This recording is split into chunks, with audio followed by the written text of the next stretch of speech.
যদি লোকেদের অনুমান এবং গুঞ্জন সত্যি হয় তাহলে আমাদের কোচ হ্যাভিয়ের ক্যাব্রেরার অধ্যায় কিন্তু শেষ হয়ে গেছে। সেটা গতকালকেই আমরা বলছি যে আসলে কেন শেষ হয়ে গেছে এবং কিভাবে এটা শেষ হবে। এখন কথা হচ্ছে যে তাহলে নতুন কোচ কাকে আনবো আমরা। ফুটবলের কোচদের মধ্যে আমরা যাদের চিনি, মানে আমাদের এখানে যেগুলো পরিচিত নাম, তাদের আনা তো আসলে খুব কঠিন। কিন্তু ফেসবুকে ঢুকলে আমার মনে হচ্ছে লোকেদের এখন দাবি এমন একটা জায়গায় গিয়ে পৌঁছাইছে যে তারা মিনিমাম গার্দিওলা বা মরিনহো না হলে সন্তুষ্ট হবে না। এমনকি ক্লপরে আনলেও তারা মনে হয় খুব একটা সন্তুষ্ট হবে না। এরকম একটা পরিস্থিতি হচ্ছে যে যেহেতু মাঠে আমাদের হামজা সমিত সোমরা খেলতেছে, ডাগ আউটে লাগবে একেবারে সুপারস্টার কোচ। সেটা তো আমাদের সামর্থ্যের মধ্যেও নাই আসলে। ওই লেভেল, এর পরের লেভেল, এরকম ৩-৪ লেভেলের মধ্যে কোচ আমরা টাকা দিলেও আসতে চাইবে না। কারণ এটা তো মানে অনেক বাস্তবতা আছে, সেগুলো আজকে না বললে রিয়েলিটি হচ্ছে অত উপরে আমাদের চোখ দেওয়ার সুযোগ নেই। আমাদের এখন যে লেভেলে চোখ দেওয়ার সুযোগ আছে বিএফএফ, সুখবর হচ্ছে সেই লেভেলে ৪-৫ জন কোচের পেছনে ছুটতেছে। মানে বিএফএফ যোগাযোগ করতেছে, যতদূর জানি এটাও টিম করে কাজ করা হচ্ছে যে আপনি অমুকের সঙ্গে কাজ করবেন, আপনি তমুকের সঙ্গে কাজ করবেন। এর মধ্যে একটা নাম আমাদের সবাই খুব মুগ্ধ করে ফেলছে, যদিও সম্ভাবনাটা খুবই কম, খুবই কম। সেও অনেক হাই প্রোফাইল কোচ, তারপরও একটা সম্ভাবনা তৈরি হচ্ছে। অ্যাটলিস্ট বিএফএফ চেষ্টা করতেছে আন্দ্রে জার্ডিনকে বাংলাদেশের কোচ হিসাবে আনা। আন্দ্রে জার্ডিন নামটা হয়তো আপনাদের চমকায় দিবে না, কারণ আন্দ্রে জার্ডিন তরুণ কোচ, মাত্র ৪৫ বছর বয়স। কিন্তু যদি তার সম্পর্কে দুটো ইনফরমেশন আপনাদেরকে বলি তাহলে আপনি চমকে যাবেন। প্রথম কথা হচ্ছে ২০২০ অলিম্পিক জয়ী কোচ, সে ব্রাজিল দলের, মানে সে ওই দলের দানি আলভেজ, রিচার্লিসন, অ্যান্থনি এদের কোচ ছিল। এটা একটা ইনফরমেশন। ২ নম্বর তথ্য হচ্ছে যে ব্রাজিলের কোচ হওয়ার দৌড়ে মানে কার্লো আনচেলত্তিকে তো ওরা গত অনেক দিন ধরে টার্গেট করছে। সেই জায়গাটায় একটা মত ব্রাজিলে খুব ছিল, খুব প্রতিষ্ঠিত ছিল মিডিয়ার মধ্যে, বিশেষজ্ঞদের মধ্যে, যে আর্জেন্টিনা যেরকম একটা তরুণ কোচকে ২০১৯ সালে দায়িত্ব দিছে লিওনেল স্কালোনিকে এবং সে অনেক কিছু জিতে দিচ্ছে, আমাদের উচিত আমাদের অলিম্পিক জয়ী কোচ জার্ডিনকে দায়িত্ব দেওয়া। এবং জার্ডিন অনেকটা সেটার জন্য প্রস্তুত ছিলেন। তাহলে তার প্রোফাইলটা বোঝা গেল। বাকিটা তো আমরা গল্প করবোই। এরকম জার্ডিনকে কেন আমরা আশা করতেছি? আদৌ তার কি আসার সম্ভাবনা আছে? আসলে সে বাংলাদেশে আসবে কেন? বাস্তবতাটা কি? দেখেন, আমি এটা আপনাদের বলে নেই যে আমি আলোচনা করতেছি মানে জার্ডিন আসবেন, এটা বাবার কোনো কারণ নাই। জার্ডিন আসবেন এই সম্ভাবনা এখন ২-৩%-এরও কম। মানে জার্ডিনকে আমরা ব্রিজ করতে পারছি। সেই রিজটা কেন করতে পারলাম, কেন ক্ষীণতর হলেও একটা সম্ভাবনা আছে, সেই ব্যাপারগুলো আজকে আলোচনা করি। যে জার্ডিনের মতো প্রোফাইলের একটা লোক কেন বাংলাদেশে আসলেও আসতে পারে। যাই হোক, ক্যাব্রেরা অধ্যায় যে শেষ এ ব্যাপারে আমরা মোটামুটি কনফার্ম, বড় জোর আরেকবার আসতে পারে, কিন্তু এটা আর খুব বেশি কন্টিনিউ করবে না। এখন আমরা আসি যে নেক্সট কোচ কে হচ্ছে। এখানে বিএফএফ বসে নাই, আমি আপনাকে এইটুকু অ্যাসিওর করতে পারি। আমি কয়েকজন সাংবাদিক এবং বিএফএফ এর ভেতরে টুকটাক কথা বলে যেটা বুঝছি যে বিএফএফ অলরেডি খুব সিরিয়াসলি কোচ হান্ট করতেছে। তারা সম্ভবত ৫ জনের একটা শর্ট লিস্ট নিয়ে ছোটাছুটি করতেছে। এবং এই আগে যে কদিন আগে প্রবাসী খেলোয়াড়দের ক্ষেত্রে বিএফএফ তাবিদ সাহেব দুর্দান্ত একটা পদক্ষেপ নিয়েছিলেন যে ১-২ জন লোকের কাঁধে যদি সমিত সোম, হামজা, কিউবা সবার দায়িত্ব দেওয়া হয়, জিনিসটা প্যাচ লাগে যাবে। কে কার পেছনে সময় দিবে, কতটুকু, এটা কোনো জবাবদিহিতার মধ্যে থাকবে না। উনি তখন একটা করে আলাদা দায়িত্ব করে দিয়েছিলেন যে ফাহাদ করিম আপনি দেখবেন সমিত সোমরে, অমুক আপনি দেখবেন হচ্ছে কিউবার ব্যাপারটা, এইভাবে ভাগ করে দিয়েছিলেন। এবারও তাই করা হয়েছে। ৫ জন কোচরে টার্গেট করা হয়েছে, টার্গেট করে গ্রুপ অফ পিপলসরে লাগায় দেওয়া হয়েছে যে তুমি অমুকরে চেষ্টা করো, তুমি তমুকরে চেষ্টা করো, নেগোসিয়েশন চালাও, এজেন্টের সঙ্গে কথা বলো। এভাবে কয়েকজনের সঙ্গে কথা আগাচ্ছে, কয়েকজনের সঙ্গে কথা আগাচ্ছে বলতেছি না, কথা শুরু হয়েছে, বিভিন্ন পর্যায়ে কথা চলতেছে। স্পেনের একজন আছে, ইংল্যান্ডের একজন আছে। সবচেয়ে বেশি যে লোকটার নাম আসতেছে এটা খুব বিস্ময়কর, খুবই বিস্ময়কর। মানে এই প্রোফাইলের একটা কোচ বাংলাদেশ জাতীয় দলের দায়িত্ব নেবে, এটা আমার বিশ্বাস করতে খুব কষ্ট হয়। এবং স্টিল এটারে আমার খুব ইম্পসিবল রিউমারই ভাবতে ইচ্ছা করতেছে। কিন্তু কিছু কারণে বা বিএফএফ এর ভিতর থেকে পাওয়া খবর বা দু একজন সাংবাদিক বলতেছেন যে না, এই চান্সটাই বেশি। তিনি হচ্ছে আন্দ্রে জার্ডিন। আপনাদের কাছে আন্দ্রে জার্ডিন নামটা একটু অপরিচিত মনে হতে পারে। আমি শুধু একটা বাক্য যদি বলি তাহলে আপনারা কেঁপে উঠবেন। সেটা হচ্ছে কার্লো আনচেলত্তি যখন ব্রাজিলের কোচ হলেন, এই যে দরিভালের পরে কে হবে কে হবে, এই সময় ব্রাজিলের ভেতরে যতগুলো নাম নিয়ে খুব আলোচনা ছিল যে এইসব তরুণদের কাউরে দায়িত্বটা দেওয়া উচিত। বিশেষ করে স্কালোনির সঙ্গে কম্পেয়ার করে যাদের নাম আসতেছিল তার ভিতরে একজন হচ্ছে আন্দ্রে জার্ডিন। এখন আন্দ্রে জার্ডিন তাহলে কোন লেভেলের লোক, কেন তার এই নাম আসতেছে, তা কেন মনে করা হচ্ছে যে, এখনো মনে করা হচ্ছে যে কার্লো আনচেলত্তি আসছেন আসলে কেয়ারটেকার হিসাবে, হয়তো উনি 2026 বিশ্বকাপটা পর্যন্ত টিম গোছাবেন। কার্লো আনচেলত্তিকে এখনই বড় রেজাল্টের জন্য আনা হয়েছে এটা সবাই মনে করতেছে না। ওনার কাজ হচ্ছে, ব্রাজিল তো অনেকদিন ধরে পায়ের তলে মাটি খুঁজে পাচ্ছে না, ওনার মতো একটা মহিরুহ কোচ, ওনার কাজ হচ্ছে সবকিছু সেটেল ডাউন করা। এরপরে যখন জিনিসটা শান্ত হয়ে যাবে তখন ওরা একজন ইয়াং কোচকে দায়িত্ব দেওয়া হবে। সেখানে স্টিল ব্রাজিলিয়ান মিডিয়া বিশ্বাস করে যে ওই পদে বসবে আলটিমেটলি চেয়ারটায় আন্দ্রে জার্ডিন। এখন কথা হচ্ছে কেন এই নাম না জানার লোকটা এত বিখ্যাত। প্রথম কথা হচ্ছে যে এই লোকটা ব্রাজিলকে একটা অলিম্পিক এনে দিচ্ছে 2020 সালে। আপনি যদি খুব ছোট করে বলতে চান তাহলে আন্দ্রে জার্ডিন হচ্ছে দানি আলভেস থেকে শুরু করে রিচার্লিসন বা এই যে অ্যান্টনি এদের কোচ। বিশ্বাস করেন এদের কোচ।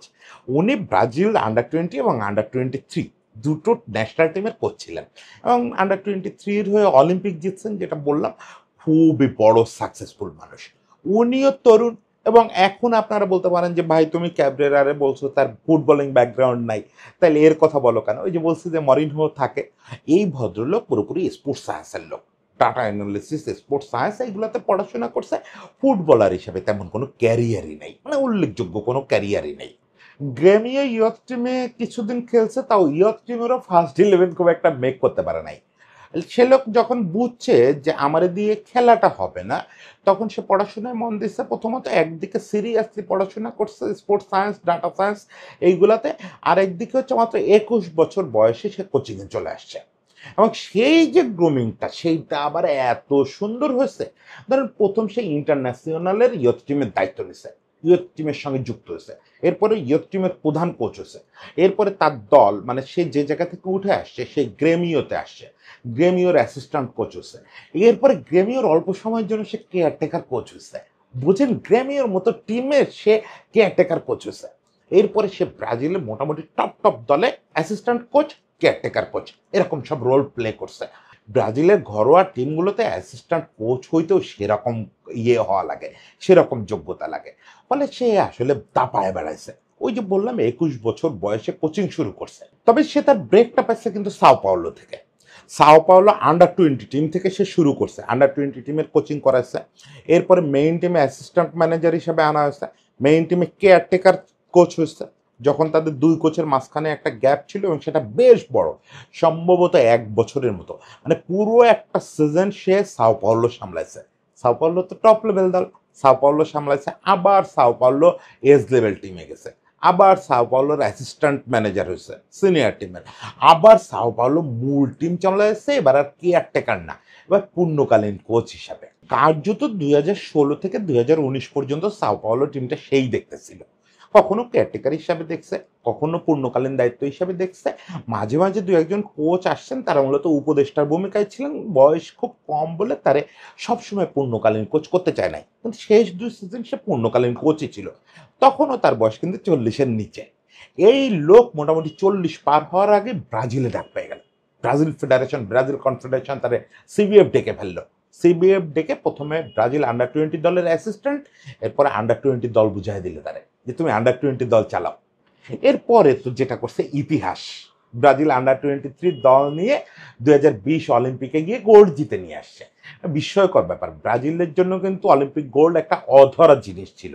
মানে অনেকেই ব্রাজিল দলে আসছেন, বিশ্বকাপের পরে বিশ্বকাপ জিতছেন, কিন্তু অলিম্পিক জিততে পারতেছিলেন না। সেই জিনিস জার্ডিন একটা এনে দিচ্ছে। এবং তারপরে সে যেটা করছে, তারপরে সে একটা মেক্সিকো অভিযান করছে। এখন সে হচ্ছে ক্লাব আমেরিকা নামে মেক্সিকোর টপ একটা দলের কোচ। মেক্সিকোতে এর আগেও 1 সিজন সে অন্য আর একটা দলের দায়িত্ব পালন করছে, নাম ভুলে গেছি। কিন্তু ক্লাব আমেরিকার হয়ে সে মোটামুটি মেক্সিকোর সর্বকালের সেরা কোচদের তালিকায় নাম লেখায় ফেলছে। মানে একটা সিজন, 2টা সিজন মনে হয় সে ক্লাব আমেরিকায় কাটাইলো। মানে এই মুহূর্তে কিন্তু সে অফিসিয়ালি ফ্রি এজেন্ট, মানে এই যে ক্লাব বিশ্বকাপ শুরু হলো, সঙ্গে সঙ্গে সে আসলে কোনো দলের কোচ আর নাই। কিন্তু এই সামান্য সময় সে ক্লাব আমেরিকার হয়ে কি করছে? এই সামান্য সময় সে ক্লাব আমেরিকার হয়ে ৫টা ট্রফি জিতছে। যেটা মেক্সিকোর ঘরোয়া ফুটবলের যেকোনো এক কোচের সর্বোচ্চ ট্রফি জেতা। মাত্র ২ সিজনে। মাত্র ২ সিজনে সে মেক্সিকোর সব রেকর্ড ভেঙে চুরে দিছে। মেক্সিকোর ১ম এবং একমাত্র ক্লাব হিসাবে ক্লাব আমেরিকা ওদের যেটা ট্রেবল, ওরা কি একটা বিকট উচ্চারণ করে, আমার পক্ষে এটা করা সম্ভব হচ্ছে না। ওদের যেটা ট্রেবল, এটা ১ম মেক্সিকান কোনো দলরে সে জিতাইছে। বুঝেন সে কোন লেভেলে জার্ডিন কোন লেভেলে খেলতেছে। এখন কথা হচ্ছে যে জার্ডিনকে আমরা কেন পেতে পারি? এই লেভেলের একটা কোচ বাংলাদেশে আসবে, আপনার এতক্ষণ তো আপনি নিশ্চয়ই হাসাহাসি শুরু করছেন যে দাদা পাগল, জানতাম শুরু থেকেই। কিন্তু এই লেভেলে যে বর্ণনা দিল এই প্রোফাইলের কোচ আসবে বাংলাদেশে, আসতে পারে, আসতে পারে। কেন বিশ্বাস করছি কথাটা সেটা একটু বলতেছে। জার্ডিনকে নিয়ে আগ্রহ ছিল বেশ কিছু দলের, ওই আমেরিকা বা মেক্সিকো ওই জোনের, কানাডার বেশ কিছু দলের আগ্রহ ছিল। এবং তার মধ্যে সর্বশেষ কারা আগ্রহী ছিল জানেন? Inter Miami. মেসি সুয়ারেজদের কোচ হবে এরকম একটা আলোচনা ছিল। ইনফ্যাক্ট সেই ইন্টার মিয়ামির কারণেই অনেকটা এই ক্লাব আমেরিকার চাকরি না করে দিছে। সে আর এই কন্ট্রাক্ট এক্সটেনশন করে নাই। এটা ধারণা করা হয় যে সে আসলে ইন্টার মিয়ামির কোচই হতে চাইছিল। এইখানে একটা ব্যাপার হচ্ছে, যখন মাসচেরানো আসছেন, মাসচেরানো আসার পর থেকে মাসচেরানোর সঙ্গে মেসি টিউনিং নিয়ে তো পৃথিবীর কারো সন্দেহ নাই। সবাই জানে যে ওদের দুজনের টিউনিং এত সুন্দর। স্টিল মাসচেরানো কিন্তু ইন্টার মিয়ামির একটা ডাউনফলের মধ্যে ফেলে দিছে। বলে ইন্টার মিয়ামি একটা টিম, তার আর ডাউনফল না? আছে তো। লাস্ট ২ বছর ওরা মোটামুটি মেসি যাওয়ার পর থেকে কিছু কিছু ভালো করতেছে, ২টা ট্রফি জিতছে। এখনো আমেরিকার টপ দলগুলোর একটা হয়ে উঠতে না পারলেও মেজর সকার লিগে তারা বেশ মানে প্রতিদ্বন্দ্বিতাপূর্ণ দল হয়ে উঠছিল। কিন্তু সেই জায়গাটায় মাসচেরানো আসে টিমটার ঠিক মতো চালাইতে পারতেছেন এটা মনে হচ্ছে না। মানে খুব বেশ বাজে রেজাল্ট করতেছে। এরকম একটা সময়ে বেকাম চাচ্ছেন যে ওকে মেসি যেহেতু স্টিল কমফোর্টেবল, আমরা এখনই চেঞ্জ করব না, আরও এক সিজন দেখি। ফলে এরকম অবস্থায় বেকাম ওনার মাসচেরানোরে সরানোর পক্ষে না। কিন্তু ওদের যিনি এই ডিসিশনগুলো নেন, ওদের ইনভেস্টরদের মধ্যে আরেকজন ভদ্রলোকের নাম ভুলে গেছি, ওনার শেয়ার কম, কিন্তু এই কোচ টোচ এসব বিষয়ে ওনার করাটাই বড় থাকে। উনি খুব উৎসাহ ছিলেন এই জার্ডিনকে আনার ব্যাপারে। পরে শেষ পর্যন্ত বোর্ডে ব্যাপারটা ভেস্তে গেছে। বেখামি তীব্র ভেটো দিছে যে না, মেসি পছন্দ করে মাসচেরানোরে আনছে, এটা আরও কিছুদিন দেখি, কলটা মেসির থেকেই আসুক, মেসিই বলুক যে এই কোচ চলে কি চলে না, তারপরে আমরা জার্ডিনরে আনি, অমুকরে আনি, তমুকরে আনি। আবার এখানে আরও একটা ব্যাপার আছে, বোর্ডে পচেত্তিনোর নামও উঠছে ইন্টার মিয়ামির বোর্ডে, যে পচেত্তিনোর ওদিকে অবস্থা সুবিধার না, পচেত্তিনোর জন্যও আমরা ওয়েট করতে পারি, নানা রকম ইকুয়েশন আছে। মোটমাট জার্ডিনের আপাতত ইন্টার মিয়ামিতে যাওয়া হচ্ছে না, এরকম একটা অবস্থা। এখন তাইলে কি সে বেকার হয়ে যাবে? মোটেও না। তার হাতে এমিরেটসের অ্যারাবিয়ান এলাকার প্রচুর অফার আছে। এই জায়গাটায় জার্ডিন একটু অন্যরকম ভাবতেছেন। সম্প্রতি গোল.com বা সকারওয়ে কেউ একজন এই একটা স্টোরি করছে যে জার্ডিন কেন অ্যারাবিয়ান অফার বা এমিরেটস অফার নিচ্ছে না, একের পর এক রিভিউজ করতেছে।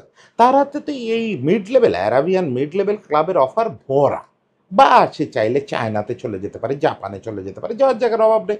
বললাম যে হাই প্রোফাইল মানুষ, বা একটা অলিম্পিক গোল্ড জিতছি, আমি দানি আলভেজরে কোচিং করাইছি, আমি অ্যান্থনির কোচিং করাইছি, রিচার্ডসনের কোচিং করাইছি, আমার যাওয়ার জায়গার অভাব নেই।